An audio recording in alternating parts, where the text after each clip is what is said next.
Ce jour-là, le jardin résonnait de rires, d'odeurs d'alcool et d'escaliers étranges, comme si toutes les familles présentes étaient parfaites, sauf la mienne. Je m'appelle Brandy Thompson, et j'avais 24 ans quand mon propre père m'a forcée à devenir animatrice.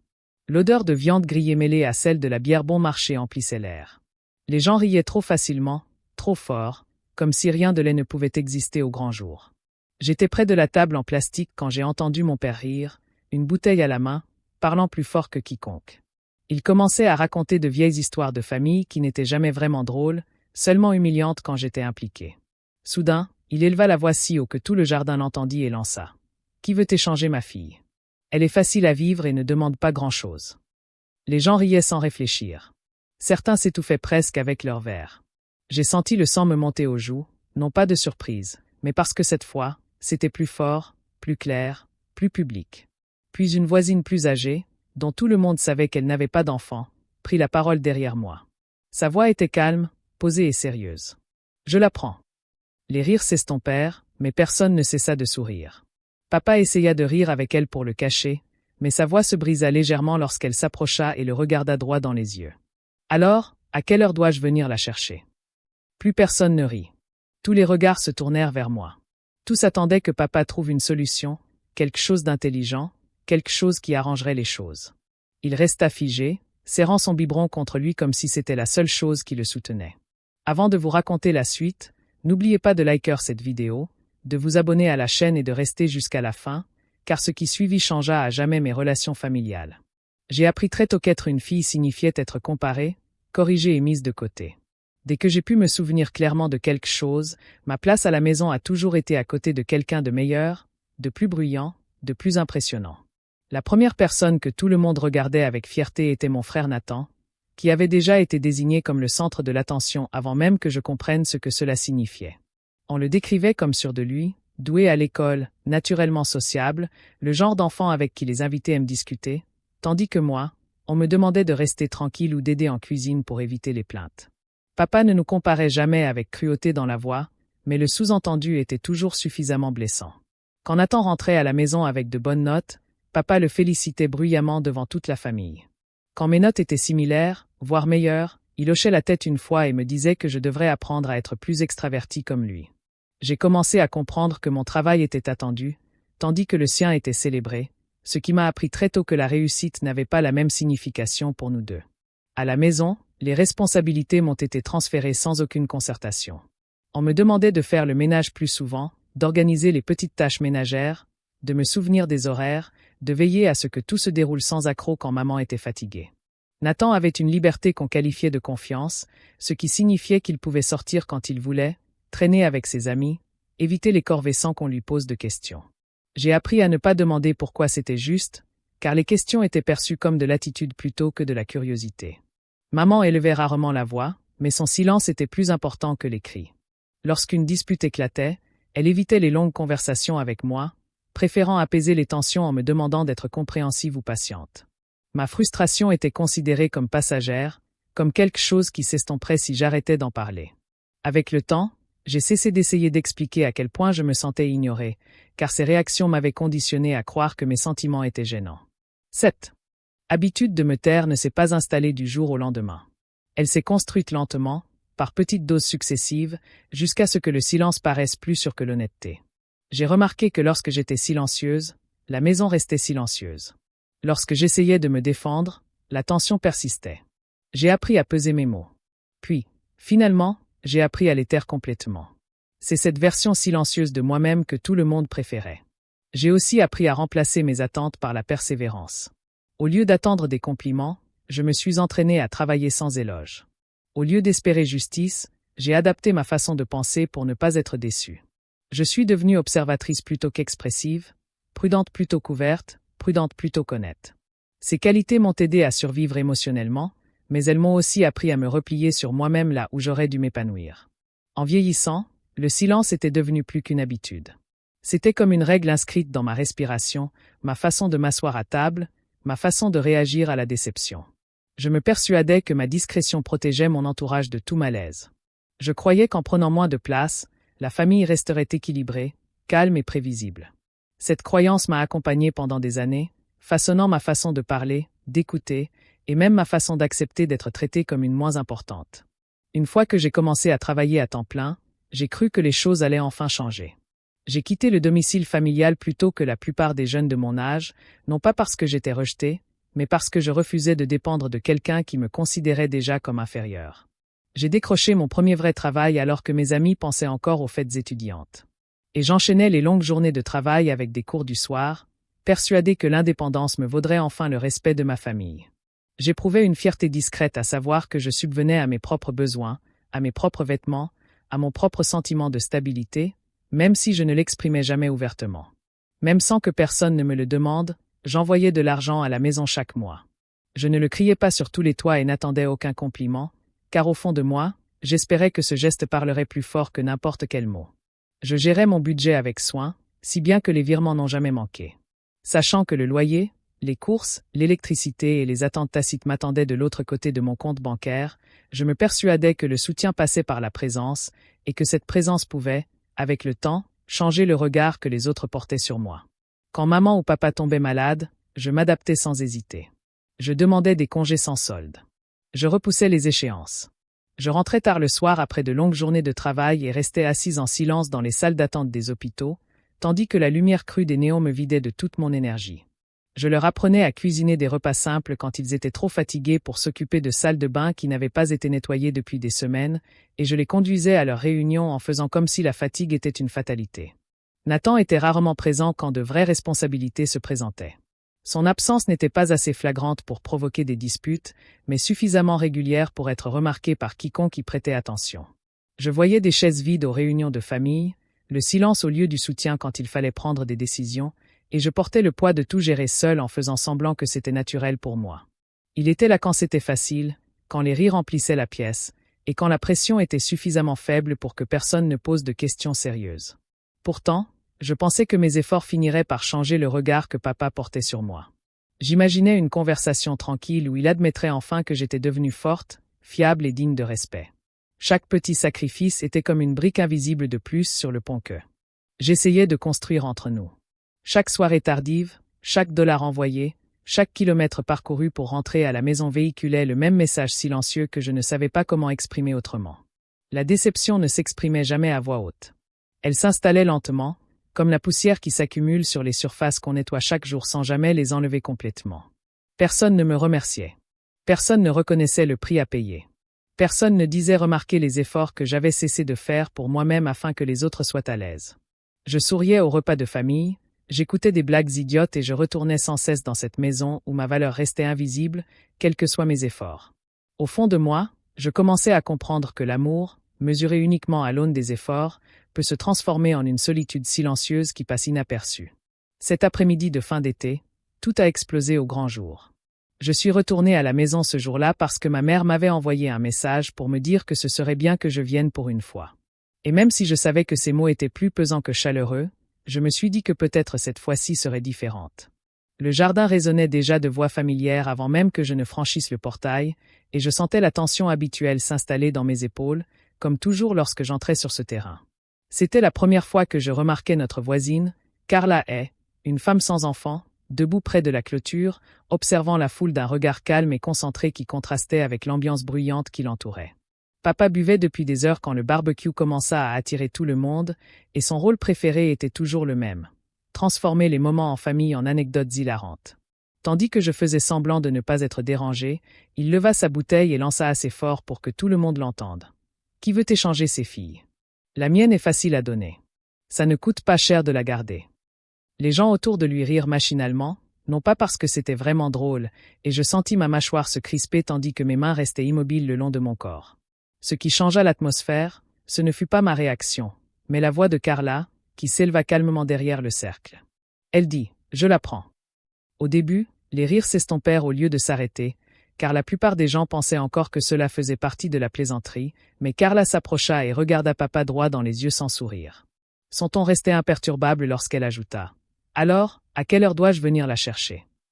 Un silence pesant et étrange s'installa, un silence que je n'avais jamais connu, car plus personne ne savait faire semblant d'en rire. Je sentais les regards se poser sur moi, papa. Presque comme s'ils attendaient que je m'effondre, que je pleure ou que je m'enfuis, Mais je restais immobile, trop profondément ancré dans le choc pour laisser transparaître la moindre émotion. Nathan apparut au fond de la foule à ce moment précis. Il ne dit pas un mot, ne se rapprocha pas, ne fit pas un pas en avant, et sa seule présence silencieuse, plus proche de la distance que du soutien, était là. Papa essaya de rire à nouveau, mais sa voix se brisa en plein milieu, et il ne trouva pas les mots pour reprendre le contrôle de la situation. Personne n'intervint pour l'aider. Personne ne dit à Carla d'adoucir ses paroles. Et personne ne me dit que ce moment était malvenu, car ils étaient tous pris au piège avec moi. Je suis resté là, me sentant comme un objet placé au centre d'un cercle, sujet de discussion, d'évaluation, de passage, sans que personne ne se soucie de ce que signifiait être là. Personne ne me prenait par le bras, personne ne disait aux autres d'arrêter, et personne ne semblait vraiment triste, ce qui rendait le silence plus assourdissant que n'importe quel bruit de l'après-midi. Je n'ai pas protesté. Je n'ai pas crié. Je suis simplement resté là, tandis que l'instant se gravait dans ma mémoire d'une façon qu'aucune excuse ne pourrait atténuer plus tard. Ce soir-là, je n'ai pas élevé la voix. J'ai fait ma valise. J'ai attendu. Que la maison retrouve ce silence qui, d'habitude, rendait tout inoffensif. Puis j'ai traversé ma chambre sans allumer la lumière, car je ne ressentais plus le besoin de me justifier auprès de qui que ce soit. Mes mouvements étaient lents, délibérés et prudents. Non pas par peur, mais par respect pour la décision que j'avais prise. Le bruit familier des murs qui se stabilisaient et le doux bourdonnement des appareils électroménagers au loin ne faisaient que confirmer que cet instant m'appartenait entièrement, sans témoin ni interruption. Je choisis mes affaires avec une concentration tranquille, pliai les vêtements que j'avais achetés avec mon propre argent et rangeai mes effets personnels dans mon sac d'une main ferme et sereine. Aucune hésitation, aucune tension ne me parvint à l'esprit, car chaque pensée difficile avait déjà été mûrie au fil d'années de déceptions silencieuses qui avaient façonné ma perception de ma véritable place dans le monde. Chaque chemise pliée était comme un petit morceau d'indépendance gagné à la patience plutôt qu'à la rébellion. En ouvrant mon application bancaire, je ne ressentis ni colère, ni amertume, ni même l'envie d'agir, car cette décision portait en elle la clarté d'une chose qui n'avait que trop duré, et non le chaos d'une vengeance. J'annulai chaque virement en silence, non par punition, mais pour corriger une habitude qui avait peu à peu sapé mon estime de moi. Le silence sur cet écran était plus lourd que n'importe quelle dispute que j'aurais pu entamer. Je n'ai laissé aucune lettre, aucun mot d'adieu, car les explications se seraient muées en excuses, et j'avais déjà passé trop d'années à m'excuser d'exister en silence. Le silence que j'ai choisi ce soir-là me semblait plus authentique que tous les mots que j'aurais pu écrire, plus complet que des promesses auxquelles je ne croyais plus. Mon téléphone me paraissait plus lourd tandis que je parcourais chaque numéro et bloquais les contacts un à un, d'un geste calme et assuré, sans plus chercher d'approbation. L'absence de panique m'a surprise, car je m'attendais à de la peur. Au lieu de cela, j'ai ressenti un équilibre émotionnel, une stabilité à la fois insoupçonnée et étrangère. J'ai traversé le couloir sans regarder les vieilles photos ni les objets familiers, choisissant de garder le cap, car la nostalgie avait la fâcheuse tendance à fragiliser les barrières que des années de silence avaient mises à se construire. Je ne voulais pas que le souvenir vienne troubler ma clarté, et je ne me suis pas autorisé la sécurité illusoire de l'hésitation. En sortant, l'air était neutre, ni froid ni chaud, ni vif ni réconfortant, simplement d'une authenticité déconcertante pour quelqu'un qui avait toujours vécu sous une pression silencieuse. J'ai rangé mon sac dans le coffre, l'ai refermé doucement et me suis installé au volant, le temps de comprendre qu'il ne s'agissait pas d'une fuite, mais d'un départ maîtrisé, d'un choix fait en toute conscience. Pas de pleurs, pas de cris, pas de confrontation, car certaines décisions n'ont pas besoin d'être vues pour être authentiques. Les semaines qui ont suivi mon départ se sont lentement écoulées dans leur maison, mais à l'extérieur, l'histoire a commencé à prendre de l'ampleur, malgré eux. Je n'étais pas là pour l'entendre, mais je savais comment les rumeurs se propageaient dans un quartier où tout se jouait sous les apparences. Le barbecue n'était plus un simple souvenir, mais une histoire que l'on se répétait à voix basse, avec des pauses calculées et des jugements qui persistaient longtemps après que les mots se soient tus. Les voisins qui accueillaient autrefois ma famille avec des sourires chaleureux ont commencé à partager l'anecdote comme un avertissement. Ils disaient que les rires avaient sonné faux ce jour-là et que le silence qui avait suivi était plus lourd que prévu. Ce qui avait été pris pour une plaisanterie s'est transformé en une histoire de cruauté, de honte et de ce genre d'humour familial qui mettait mal à l'aise dès qu'on l'examinait avec la franchise qu'elle méritait. Avec le temps, la version des faits a cessé de favoriser mes parents, car personne ne voulait être vu en train de défendre quelque chose qui paraissait si honteux sous un jour plus clair. Mon père a été le premier à ressentir le changement, même s'il ne l'a jamais admis ouvertement. Il a commencé à remarquer que les conversations s'achevaient plus vite à son approche, que les invitations disparaissaient discrètement, que les poignées de main perdaient de leur chaleur. Ceux qui l'admiraient autrefois ont commencé à éviter son regard, comme si le regarder trop directement revenait à accepter quelque chose qu'ils ne partageaient plus. Ses blagues ne faisaient plus mouche. Sa présence n'inspirait plus confiance dans les cercles informels, et sa réputation, autrefois respectée, est peu à peu devenue suspecte sans que personne n'ait à le confronter directement. Ma mère portait un fardeau différent, marqué par la curiosité et le jugement qui la poursuivaient dans les gestes les plus simples du quotidien. Dans les supermarchés, sur les trottoirs et lors de conversations anodines à la porte, les gens ont commencé à poser des questions sur moi d'une voix polie en apparence, mais qui dissimulait une froideur sous-jacente. Leurs questions n'étaient pas empreintes de sollicitude, mais de calcul, comme si l'absence de mon nom à leurs yeux était devenue un mystère qu'ils exigeaient. Elle apprit à sourire malgré tout, mais ses sourires se figeaient à chaque question sans réponse. Nathan ressentait le poids du passé dans des domaines où la famille n'aurait jamais dû s'aventurer, mais où elle se retrouve toujours lorsque des rumeurs commencent à circuler. Au travail, ses collègues adoptèrent une distance silencieuse à son égard, qui ne ressemblait pas à de l'hostilité, mais plutôt à de la suspicion. Les conversations anodines perdirent leur chaleur.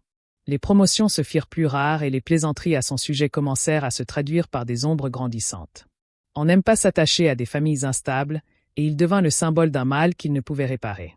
Chez eux, la tension persistait, sans relâche.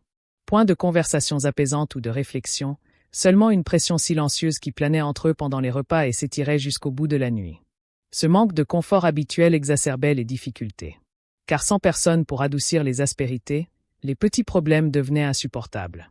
Le silence, loin d'être un état de paix, devint une présence pesante, emplissant les pièces de questions. Ils évitaient de parler à voix haute. Personne ne veillait discrètement à leur image. C'était moi qui aplanissais les malentendus, absorbais les situations délicates et excusais les moments qui auraient dû susciter des interrogations. Sans cette protection invisible, leurs actions se détachaient, sans filtre, sans contexte pour en atténuer l'impact. On cessa de leur faire confiance, car plus personne ne les excusait en silence. Les réunions de famille se firent rares, car l'inconfort devient familier et l'on préfère prendre ses distances. Les appels téléphoniques se firent plus rares, les invitations s'éteignirent. Les visites amicales devinrent formelles. La maison leur parut plus petite, le monde autour d'eux cessant de les accueillir. Rien de dramatique ne se produisit d'un coup, mais la perte progressive de réputation engendra des dégâts irréparables, impossibles à réparer par des excuses ou le temps. Le silence ne les sauva pas. Il n'atténua pas ce qui se dévoilait. Il fit simplement disparaître la dernière protection dont ils ignoraient l'existence.